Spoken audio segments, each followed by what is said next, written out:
చూసుకోవచ్చు. వర్క్ అయితే నీట్గా వచ్చింది. క్లయింట్స్ అయితే చాలా హ్యాపీగా ఫీల్ అయ్యారు. సో క్లేని లేయర్ బై లేయర్ నీట్గా ఎక్కించుకుంటూ డీటెయిల్స్ అయితే రెఫరెన్స్లో ఉన్న విధంగా అయితే తీసుకురావడం జరిగింది. క్లయింట్స్ అయితే మధ్యలో చాలా భయపడ్డారు, అసలు ఫేస్ ఫీచర్స్ వస్తాయా రావని. కానీ లాస్ట్కి అయితే క్లయింట్స్ అయితే చాలా హ్యాపీగా ఫీల్ అయ్యారు. వర్క్ మీకు ఎలా అనిపించిందో కామెంట్ చేయండి. వర్క్ కంప్లీట్ అవ్వగానే మోల్డింగ్ అయితే స్టార్ట్ చేసేసినాం. మోల్డింగ్ మార్నింగ్ 3 వరకు అయితే మోల్డింగ్ వేస్తూనే ఉన్నాం. సో మొత్తానికి మోల్డింగ్ కూడా కంప్లీట్ చేసేసి పక్కన పెట్టేసినాం. వర్క్ యొక్క ఫైనల్ అవుట్పుట్ పార్ట్ 3లో వస్తుంది.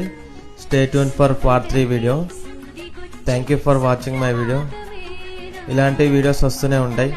మీకు ఇలాంటి వర్క్స్ కావాలనుకున్నా కానీ మా ఆర్ట్ పేజ్ని ఖచ్చితంగా ఫాలో అవ్వండి. Thank you for watching my video. ఒకసారి వీడియో చూడండి, మీకు నచ్చితే ఫోన్ చేసి కనుక్కోండి, చేయించు.